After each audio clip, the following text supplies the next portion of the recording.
নমস্কার শ্রোতা বন্ধুরা, আজ ঋতুধারা মনোরমা সাধু ইউটিউব চ্যানেলে আপনারা শুনতে চলেছেন রবীন্দ্রনাথ ঠাকুরের প্রথম উপন্যাস বউ ঠাকুরানীর হাটের চতুর্থ পর্ব।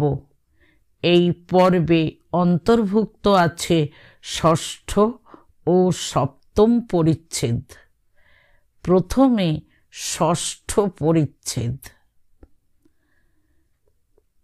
বিভার ম্লান মুখ দেখিয়া সুরমা আর থাকিতে পারিল না, তাহার গলা ধরিয়া কহিল, বিভা, তুই চুপ করিয়া থাকিস কেন? তোর মনে যখন যাহা হয় বলিস না কেন? বিভা ধীরে ধীরে কহিল, আমার আর কি বলিবার আছে? সুরমা কহিল, অনেক দিন তাহাকে দেখিস নাই, তোর মন কেমন করিবেই তো। তুই তাহাকে আসিবার জন্য একখানা চিঠি লেখ না, আমি তোর দাদাকে দিয়া পাঠাইবার সুবিধা করিয়া দিব। বিভার স্বামী চন্দ্রদ্বীপপতি রামচন্দ্র রায়ের সম্বন্ধে কথা হইতেছে। বিভা ঘাড় হেট করিয়া কহিতে লাগিল, এখানে কেহ যদি তাহাকে গ্রাহ্য না করে, কেহ যদি তাহাকে ডাকিবার আবশ্যক বিবেচনা না করে, তবে এখানে তিনি না আসিলেই ভালো।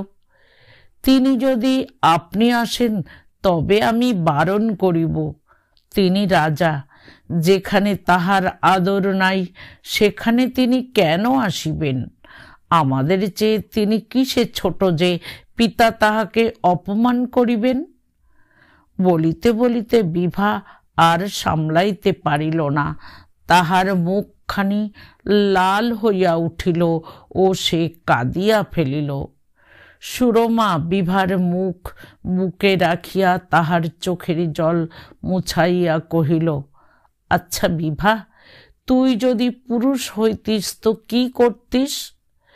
নিমন্ত্রণ পত্র পাস নাই বলিয়া কি শ্বশুর বাড়ি যাইতিস না? বিভা বলিয়া উঠিল, না, তাহা পারিতাম না। আমি যদি পুরুষ হইতাম তো এখনই চলিয়া যাইতাম, মান অপমান কিছুই ভাবিতাম না। কিন্তু তাহা বলিয়া তাহাকে আদর করিয়া না ডাকিয়া আনিলে তিনি কেন আসিবেন? বিভা এত কথা কখনো কহে নাই, আজ আবেগের মাথায় অনেক কথা বলিয়াছে। এতক্ষণে একটু লজ্জা করিতে লাগিল, মনে হইল বড় অধিক কথা বলিয়া ফেলিয়াছি। আবার যেরকম করিয়া বলিয়াছি বড় লজ্জা করিতেছে। ক্রমে তাহার মনের উত্তেজনা হ্রাস হইয়া আসিল ও মনের মধ্যে একটা গুরুভার অবসাদ আস্তে আস্তে চাপিয়া পড়িতে লাগিল। বিভা বাহুতে মুখ ঢাকিয়া সুরমার কোলে মাথা দিয়া শুইয়া পড়িল। সুরমা মাথা নত করিয়া কোমল হস্তে তাহার ঘন কেশভার পৃথক করিয়া দিতে লাগিল। এমন কতক্ষণ গেল, উভয়ের মুখে একটি কথা নাই। বিভার চোখ দিয়া এক এক বিন্দু করিয়া জল পড়িতেছে ও সুরমা আস্তে আস্তে মুছাইয়া দিতেছে। অনেকক্ষণ বাদে যখন সন্ধ্যা হইয়া আসিল, তখন বিভা ধীরে ধীরে উঠিয়া বসিল ও চোখের জল মুছিয়া ঈষৎ হাসিল। সে হাসির অর্থ, আজ কি ছেলে মানুষই করিয়াছি। ক্রমে মুখ ফিরাইয়া সরিয়া গিয়া পালাইয়া যাইবার উদ্যোগ করিতে লাগিল। সুরমা কিছু না বলিয়া তাহার হাত ধরিয়া রহিল। পূর্বকার কথা আর কিছু উত্থাপন না করিয়া কহিল, বিভা, শুনিয়াছিস দাদা মহাশয় আসিয়াছেন? দাদা মহাশয় আসিয়াছেন? হ্যাঁ। বিভা আগ্রহের সহিত জিজ্ঞাসা করিল, কখন আসিয়াছেন? প্রায় 4 প্রহর বেলার সময়। এখনো যে আমাদের দেখিতে আসিলেন না। বিভার মনে ঈষৎ অভিমানের উদয় হইল। দাদা মহাশয়ের দখল লইয়া বিভা অতিশয় সতর্ক। এমনকি একদিন বসন্ত রায় উদয়াদিত্যের সহিত অনেকক্ষণ কথোপকথন করিয়া বিভাকে অন্তঃপুরে 3 দণ্ড অপেক্ষা করাইয়াছিলেন। একেবারেই তাহার সহিত দেখা করিতে যান নাই। এই জন্য বিভার এমন কষ্ট হইয়াছিল যে যদিও সে বিষয়ে সে কিছু বলে নাই বটে, তবু প্রসন্ন মুখে দাদা মহাশয়ের সঙ্গে কথা কহিতে পারে নাই। বসন্ত রায় ঘরে প্রবেশ করিয়াই হাসিতে হাসিতে গান ধরিলেন। আজ তোমারে দেখতে এলেম অনেক দিনের পরে, ভয় নাই গো সুখে থাকো, অধিকক্ষণ থাকবো নাকো, আসিয়াছি 2 দণ্ডেরই তরে। দেখব শুধু মুখখানি, শুনব 2টি মধুর বাণী, আড়াল থেকে হাসি দেখে চলে যাব দেশান্তরে। আজ তোমারে দেখতে এলেম অনেক দিনের পরে। গান শুনিয়া বিভা মুখ নত করিয়া হাসিল। তাহার বড় আহ্লাদ হইয়াছে। অতটা আহ্লাদ পাছে ধরা পড়ে বলিয়া বিব্রত হইয়া পড়িয়াছে। সুরমা বিভার মুখ তুলিয়া ধরিয়া কহিল, দাদা মহাশয়, বিভার হাসি দেখিবার জন্য তো আড়ালে যাইতে হইল না। বসন্ত রায়, না। বিভা মনে করিল নিতান্তই না হাসিলে যদি বুড়া বিদায় না হয়, তবে না হয় একটু হাসি। ও ডাকিনীর মতলব আমি বেশ বুঝি। আমাকে তাড়াইবার ফন্দি, কিন্তু শীঘ্র তাহা হইতেছে না। আসিলাম যদি তো ভালো করিয়া জ্বালাইয়া যাইব, আবার যতদিন না দেখা হয় মনে থাকিবে। সুরমা হাসিয়া কহিল, দেখো দাদা মহাশয়, বিভা আমার কানে কানে বলিল যে মনে রাখানোই যদি অভিপ্রায় হয়, তবে যা জ্বালাইয়াছ তাহাই যথেষ্ট হইয়াছে, আর নূতন করিয়া জ্বালাইতে হইবে না।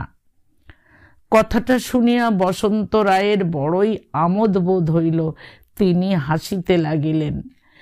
বিভা অপ্রতিভ হইয়া বলিয়া উঠিল, না, আমি কখনো কথা বলি নাই, আমি কোনো কথাই কই নাই। সুরমা কহিল, দাদা মহাশয়, তোমার মনস্কামনা তো পূর্ণ হইল। তুমি হাসি দেখিতে চাহিলে, তাহা দেখিলে। কথা শুনিতে চাহিয়াছিলে, তাহাও শুনাইলাম। তবে এখন দেশান্তরে যাও। বসন্ত রায়, না ভাই, তাহা পারিলাম না। আমি গোটা 15 গান ও 1 মাথা পাকা চুল আনিয়াছি, সেগুলি সমস্ত নিকাশ না করিয়া যাইতে পারিতেছি না। বিভা আর থাকিতে পারিল না, হাসিয়া উঠিল, কহিল, তোমার আধ মাথা বই চুল নাই যে দাদা মহাশয়। দাদা মহাশয়ের অভিসন্ধি সিদ্ধ হইল। অনেক দিনের পর প্রথম আলাপে বিভার মুখ খুলিতে কিছু আয়োজনের আবশ্যক করে, কিন্তু দাদা মহাশয়ের কাছে বিভার মুখ একবার খুলিলে তাহা বন্ধ করিতে আবার ততোধিক আয়োজনের আবশ্যক হয়। কিন্তু দাদা মহাশয় ব্যতীত আর কাহারও কাছে কোনো অবস্থাতেই বিভার মুখ খুলে না। বসন্ত রায় টাকে হাত বুলাইতে বুলাইতে বলিলেন, সে একদিন গিয়াছে রে ভাই, যেদিন বসন্ত রায়ের মাথায় 1 মাথা চুল ছিল, সেদিন কি আর এত রাস্তা হাঁটিয়া তোমাদের খোসামত করিতে আসিতাম? একগাছি চুল পাকিলে তোমাদের মতো 5টা রূপসী চুল তুলিবার জন্য উমেদার হইত ও মনের আগ্রহে 10টা কাঁচা চুল তুলিয়া ফেলিত। বিভা গম্ভীর স্বরে জিজ্ঞাসা করিল, আচ্ছা দাদা মহাশয়, তোমার যখন 1 মাথা চুল ছিল, তখন কি তোমাকে এখনকার চেয়ে ভালো দেখিতেছিল? মনে মনে বিভার সে বিষয়ে বিষম সন্দেহ ছিল। দাদা মহাশয়ের টাকটি, তাহার গুম্ফ সম্পর্ক শূন্য অধরের প্রশস্ত হাসিটি, তাহার পাকা আম্রের ন্যায় ভাবটি সে মনে মনে পরিবর্তন করিতে চেষ্টা করিল। কোনো মতেই ভালো ঠেকিল না। সে দেখিল সে টাকটি না দিলে তাহার দাদা মহাশয়কে কিছুতে মানায় না, আর গোপ জুড়িয়া দিলে দাদা মহাশয়ের মুখখানি একেবারে খারাপ দেখিতে হইয়া যায়। এত খারাপ হইয়া যায় যে সে তাহা কল্পনা করিলে হাসি রাখিতে পারে না। দাদা মহাশয়ের আবার গোপ, দাদা মহাশয়ের আবার টাক নাই। বসন্ত রায় কহিলেন, সে বিষয়ে অনেক মতভেদ আছে। আমার নাতনিরা আমার টাক দেখিয়া মোহিত হয়, তাহারা আমার চুল দেখে নাই। আমার দিদিমারা আমার চুল দেখিয়া মোহিত হইতেন, তাহারা আমার টাক দেখেন নাই। যাহারা উভয়ই দেখিয়াছে তাহার এখনো একটা মত স্থির করিতে পারে নাই।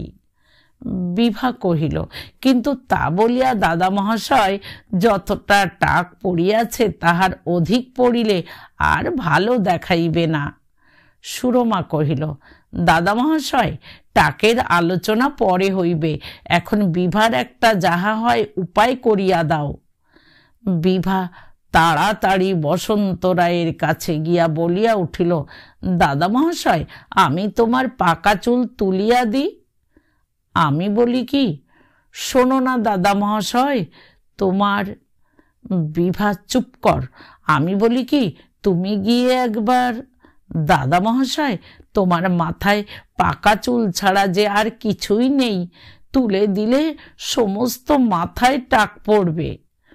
বসন্ত রায়, আমাকে যদি কথা শুনতে না দিস দিদি, আমাকে যদি বিরক্ত করিস, তবে আমি রাগ হিন্দোল আলাপ করিব বলিয়া তাহার ক্ষুদ্রায়তন সেতারটির কান মোচড়াইতে আরম্ভ করিলেন।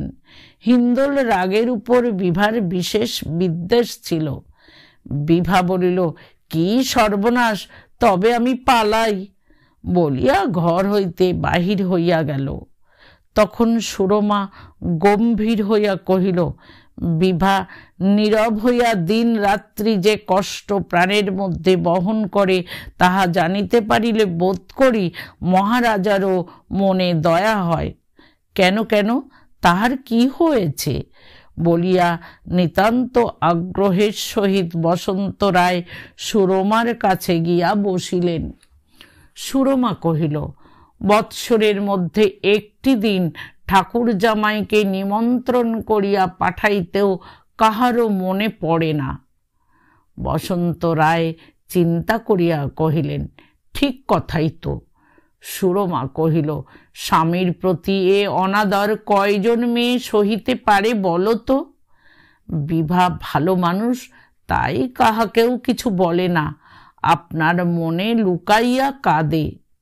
বসন্ত রায় ব্যাকুল হইয়া বলিয়া উঠিলেন, আপনার মনে লুকাইয়া কাঁদে? আজ বিকেলে আমার কাছে কত কাঁদিতেছিল। বসন্ত রায়, বিভা আজ বিকালে কাঁদিতেছিল? হ্যাঁ। বসন্ত রায়, আহা, তাহাকে একবার ডাকিয়া আনো, আমি দেখি। সুরমা বিভাকে ধরিয়া আনিল। বসন্ত রায় তাহার চিবুক ধরিয়া কহিলেন, তুই কাঁদিস কেন দিদি? যখন তোর যা কষ্ট হয় তো দাদা মহাশয়কে বলিস না কেন? তাহলে আমি আমার যথাসাধ্য চেষ্টা করি। আমি এখনই যাই, প্রতাপকে বলিয়া আসিগে। বিভা বলিয়া উঠিল, দাদা মহাশয় তোমার দুটি পায়ে পড়ি, আমার বিষয়ে বাবাকে কিছু বলিও না। দাদা মহাশয় তোমার পায়ে পড়ি, যাইও না। বলিতে বলিতে বসন্ত রায় বাহির হইয়া গেলেন। প্রতাপাদিত্যকে গিয়া বলিলেন, তোমার জামাতাকে অনেক দিন নিমন্ত্রণ করো নাই, ইহাতে তাহার প্রতি নিতান্ত অবহেলা প্রকাশ করা হইতেছে। যশোহরপতির জামাতাকে যতখানি সমাদর করা উচিত ততখানি সমাদর যদি তাহাকে না করা হয় তবে তাহাতে তোমারই অপমান, তাহাতে গৌরবের কথা কিছুই নাই। প্রতাপাদিত্য পিতৃব্যের কথায় কিছুমাত্র দ্বিরুক্তি করিলেন না। লোকসহ নিমন্ত্রণপত্র চন্দ্রদ্বীপে পাঠাইবার হুকুম হইল। অন্তঃপুরে বিভা ও সুরমার কাছে আসিয়া বসন্ত রায়ের সেতার বাজাইবার ধুম পড়িয়া গেল। মলিন মুখে ফুটুক হাসি, জুড়াক দুনয়ন। বিভা লজ্জিত হইয়া কহিল, দাদা মহাশয়, বাবার কাছে আমার কথা সমস্ত বলিয়াছ? বসন্ত রায় গান গাহিতে লাগিলেন। মলিন মুখে ফুটুক হাসি, জুড়াক দুনয়ন।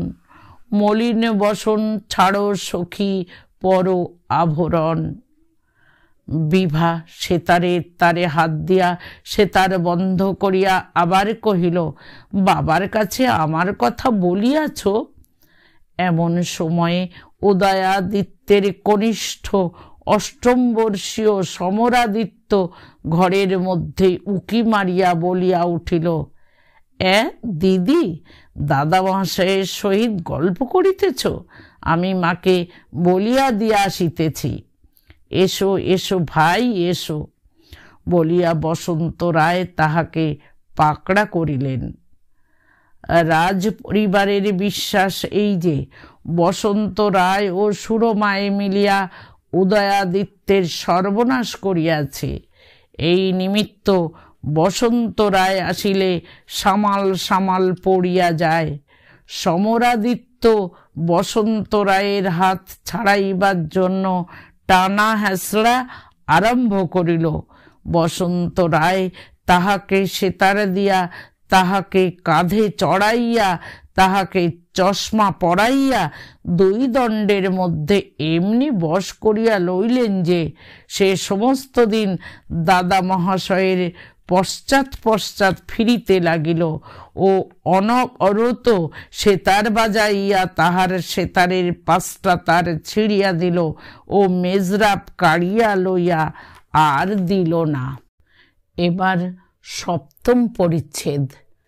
চন্দ্রদ্বীপের রাজা রামচন্দ্র রায় তাহার রাজকক্ষে বসিয়া আছেন। ঘরটি অষ্টকোণ, কড়ি হইতে কাপড়ে মোড়া ঝাড় ঝুলিতেছে। দেয়ালের কুলঙ্গির মধ্যে একটাতে গণেশের ও বাকিগুলিতে শ্রীকৃষ্ণের নানা অবস্থার প্রতিমূর্তি স্থাপিত।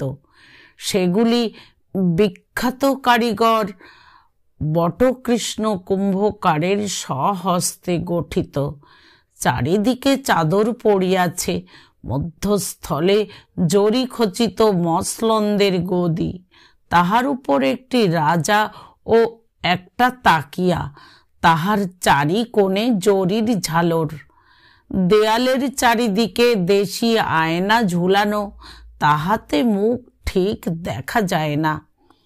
রাজার চারিদিকে যে সকল মনুষ্য আয়না আছে তাহাতেও তিনি মুখ ঠিক দেখিতে পান না। শরীরের পরিমাণ অত্যন্ত বড় দেখায়। রাজার বাম পার্শ্বে এক প্রকাণ্ড আলবোলা ও মন্ত্রী হরিশঙ্কর, রাজার দক্ষিণে রমাই ভাঁড় ও চশমা পরা সেনাপতি ফার্নান্ডিজ। রাজা বলিলেন, ওহে রমাই। রমাই বলিল, আজ্ঞা মহারাজ। রাজা হাসিয়া আকুল। মন্ত্রী রাজার অপেক্ষা অধিক হাসিলেন। ফার্নান্ডিজ হাততালি দিয়া হাসিয়া উঠিল। সন্তোষে রমাইয়ের চোখ মিটমিট করিতে লাগিল। রাজা ভাবেন, রমাইয়ের কথায় না হাসিলে অরসিকতা প্রকাশ পায়। মন্ত্রী ভাবেন, রাজা হাসিলে হাসা কর্তব্য। ফার্নান্ডিজ ভাবে, অবশ্য হাসিবার কিছু আছে। তাহা ছাড়া যে দুর্ভাগ্য রমাই ঠোঁট খুলিলে দৈবাত না হাসে, রমাই তাহাকে কাদাইয়া ছাড়ে, নহিলে রমাইয়ের মানধাতার সমবয়স্ক ঠাট্টাগুলি শুনিয়া অল্প লোকই আমোদে হাসে। তবে ভয়ে ও কর্তব্য জ্ঞানে সকলেরই বিষম হাসি পায়, রাজা হইতে আরম্ভ করিয়া দাড়ি পর্যন্ত। রাজা জিজ্ঞাসা করিলেন, খবর কি হে? রমাই ভাবিল রসিকতা করা আবশ্যক। পরম্পরায় শোনা গেল সেনাপতি মহাশয়ের ঘরে চোর পড়িয়াছিল। সেনাপতি মহাশয় অধীর হইয়া উঠিলেন। তিনি বুঝিলেন একটা পুরাতন গল্প তাহার উপর দিয়া চালাইবার চেষ্টা হইতেছে। তিনি রমাইয়ের রসিকতার ভয়ে যেমন কাতর, রমাই প্রতিবারে তেমনি তাহাকেই চাপিয়া ধরে। রাজার বড়ই আমোদ। রমাই আসিলেই ফর্নান্ডিসকে ডাকিয়া পাঠান। রাজার জীবনে দুইটি প্রধান আমোদ আছে, এক ভেড়ার লড়াই দেখা, আর রমাইয়ের মুখের সামনে ফর্নান্ডিসকে স্থাপন করা। রাজকার্যে প্রবেশ করিয়া অবধি সেনাপতির গায়ে একটা ছিটা গুলি বা তীরের আঁচড় লাগে নাই। অনবরত হাস্যের গোলাগুলি খাইয়া সে ব্যক্তি কাঁদো কাঁদো হইয়া আসিয়াছে। পাঠকেরা মার্জনা করিবেন, আমরা রমাইয়ের সকল রসিকতাগুলি লিপিবদ্ধ করিতে পারিব না। সুরুচির অনুরোধে অধিকাংশ স্থলই পরিত্যাগ করিতে হইবে। রাজা চোখ টিপিয়া জিজ্ঞাসা করিলেন, তারপরে? নিবেদন করি মহারাজ। ফর্নান্ডিস তাহার কর্তার বোতাম খুলিতে লাগিলেন ও পড়িতে লাগিলেন। আজ দিন ৩-৪ ধরিয়া সেনাপতি মহাশয়ের ঘরে রাত্রে চোর আনাগোনা করিতেছিল। সাহেবের ব্রাহ্মণী জানিতে পারিয়া কর্তাকে অনেক ঠেলাঠেলি করেন, কিন্তু কোনো মতেই কর্তার ঘুম ভাঙাইতে পারেন নাই। রাজা হা হা হা হা। মন্ত্রী হো হো হো হো হো হো। সেনাপতি হি হি। দিনের বেলা গৃহিণীর নিগ্রহ আর সহিতে না পারিয়া জোর হস্তে কহিলেন, দোহাই তোমার, আজ রাত্রে চোর ধরিব। রাত্রে 2 দণ্ডের সময় গৃহিণী বলিলেন, ওগো চোর আসিয়াছে। কর্তা বলিলেন, ওইচ্ছা, ঘরে যে আলো জ্বলিতেছে, চোর যে আমাদের দেখিতে পাইবে, ও দেখিতে পাইলেই পলাইবে। চোরকে ডাকিয়া কহিলেন, আজ তুই বড় বাঁচিয়া গেলি, ঘরে আলো আছে, আজ নিরাপদে পলাইতে পারিবি। কাল আসিস দেখি, অন্ধকারে কেমন না ধরা পড়িস। রাজা হা হা হা হা। মন্ত্রী হো হো হো হো হো। সেনাপতি হি। রাজা বলিলেন, তারপর? রমাই দেখিল এখনো রাজার তৃপ্তি হয় নাই। জানি না কি কারণে চোরের যথেষ্ট ভয় হইল না। তাহার পর রাত্রেও ঘরে আসিল।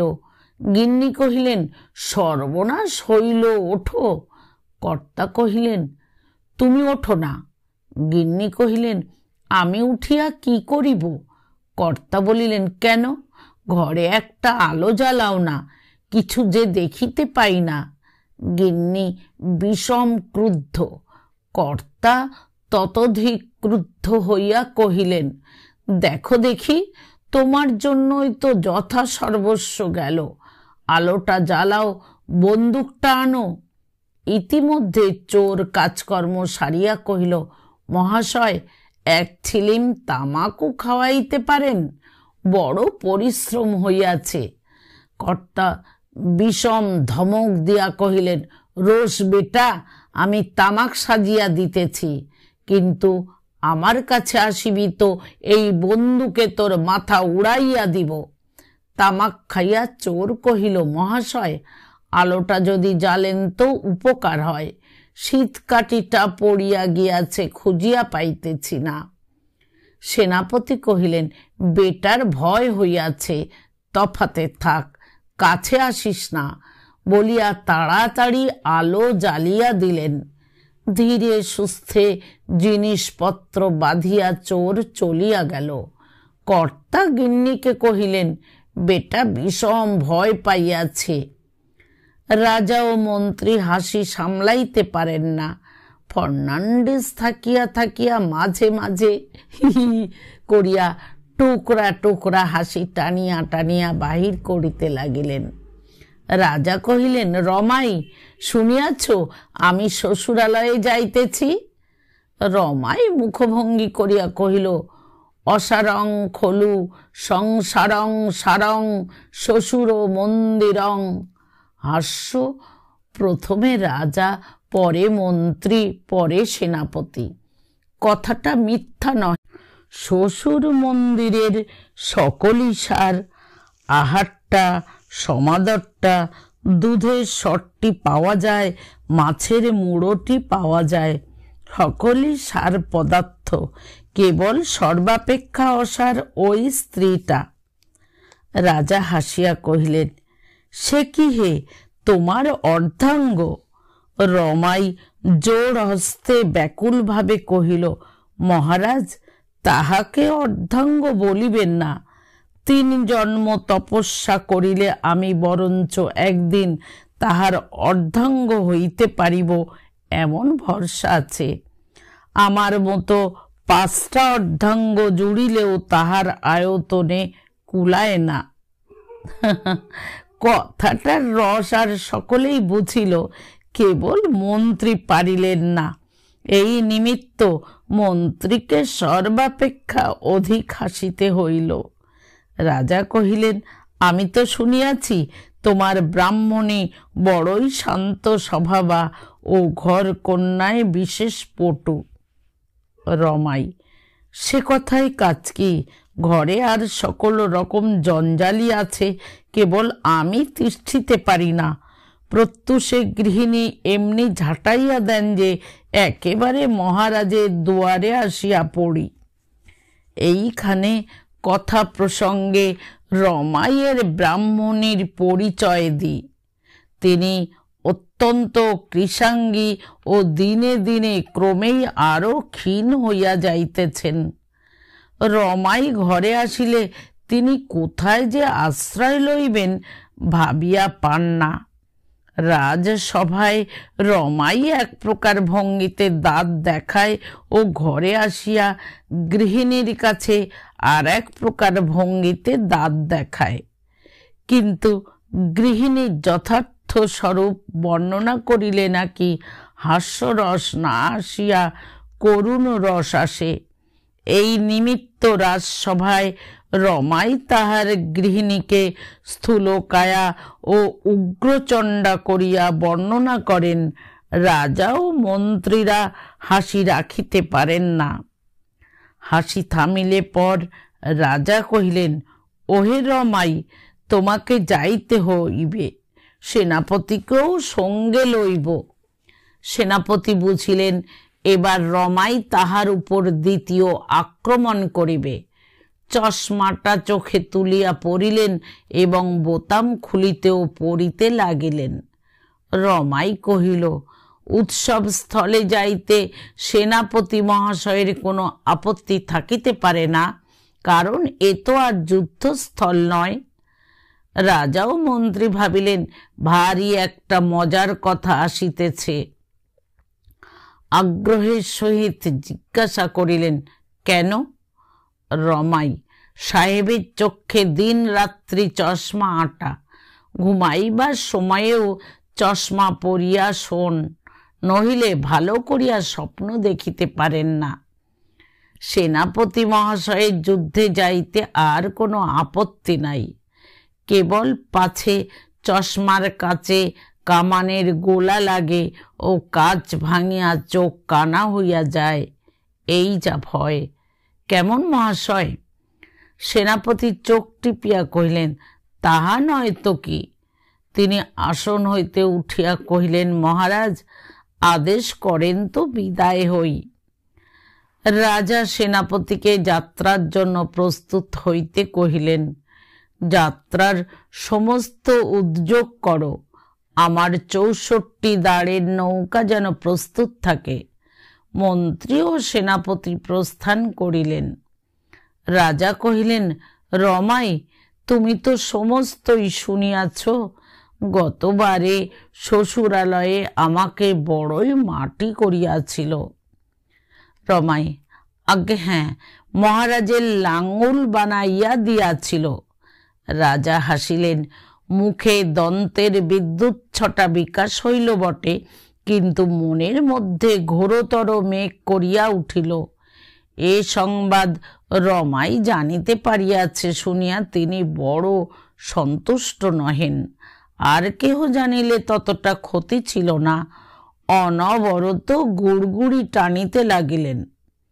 রমাই কহিল, আপনার এক শ্যালক আসিয়া আমাকে কহিলেন, বাসর ঘরে তোমাদের রাজার লেজ প্রকাশ পাইয়াছে।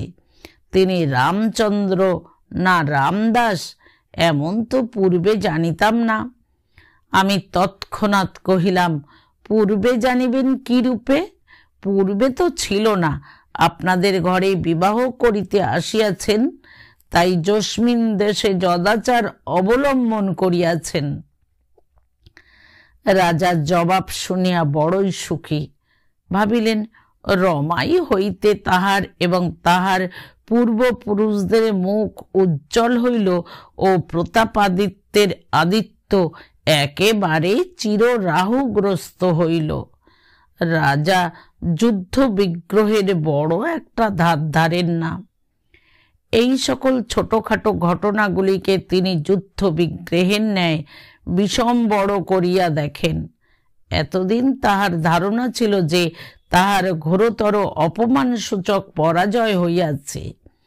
এ কলঙ্কের কথা দিন রাত্রি তাহার মনে পড়িত ও তিনি লজ্জায় পৃথিবীকে দ্বিধা হইতে অনুরোধ করিতেন। আজ তাহার মন অনেকটা সান্ত্বনা লাভ করিল যে সেনাপতি রমাই রণে জিতিয়া আসিয়াছে, কিন্তু তথাপি তাহার মন হইতে লজ্জার ভার একেবারে দূর হয় নাই। রাজা রমাইকে কহিলেন, রমাই, এবারে গিয়া জিতিয়া আসিতে হইবে। যদি জয় হয় তবে তোমাকে আমার অঙ্গুরি উপহার দিব। রমাই বলিল, মহারাজ, জয়ের ভাবনা কি? রমাইকে যদি অন্তঃপুরে লইয়া যাইতে পারেন তবে স্বয়ং শাশুড়ি ঠাকুরানীকে পর্যন্ত মনের সাধে ঘোল পান করাইয়া আসিতে পারি। রাজা কহিলেন, তাহার ভাবনা? তোমাকে আমি অন্তঃপুরেই লইয়া যাইব। রমাই কহিল, আপনার অসাধ্য কি আছে? রাজারও তাহাই বিশ্বাস। তিনি কি না করিতে পারেন? অনুগত বর্গের কেহ যদি বলে, মহারাজের জয় হোক, সেবকের বাসনা পূর্ণ করুন, মহামহিম রামচন্দ্র রায় তৎক্ষণাৎ বলেন, হ্যাঁ, তাহাই হইবে। কেহ যেন মনে না করে এমন কিছু কাজ আছে যাহা তাহা দ্বারা হইতে পারে না। তিনি স্থির করিলেন, রমাই ভাঁড়কে প্রতাপাদিত্যের অন্তঃপুরে লইয়া যাইবেন, স্বয়ং মহিষী মাতার সঙ্গে বিদ্রুপ করাইবেন, তবে তাহার নাম রাজা রামচন্দ্র রায়। এত বড় মহৎ কাজটা যদি তিনি না করিতে পারিলেন তবে আর তিনি কিসের রাজা? চন্দ্রদ্বীপাধিপতি রামমোহন মালকে ডাকিয়া পাঠাইলেন। রামমোহন মাল পরাক্রমে ভীমের মতো ছিল। শরীর প্রায় 4.5 হাত লম্বা, সমস্ত শরীরে মাংসপেশি তরঙ্গিত। সে স্বর্গীয় রাজার আমলের লোক। রামচন্দ্রকে বাল্যকাল হইতে পালন করিয়াছে। রমাইকে সকলেই ভয় করে। রমাই যদি কাহাকেও ভয় করে তো সে এই রামমোহন।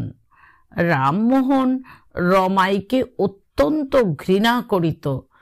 রমাই তাহার ঘৃণার দৃষ্টিতে কেমন আপনা আপনি সংকুচিত হইয়া পড়িত। রামমোহনের দৃষ্টি এড়াইতে পারিলে সে ছাড়িত না। রামমোহন আসিয়া দাঁড়াইল। রাজা কহিলেন, তাহার সঙ্গে 50 জন অনুচর যাইবে। রামমোহন তাহাদিগের সর্দার হইয়া যাইবে। রামমোহন কহিল, যে আজ্ঞা। রমাই ঠাকুর যাইবেন কি? বিড়াল চক্ষু খর্বাকৃতি রমাই ঠাকুর সংকুচিত হইয়া পড়িল।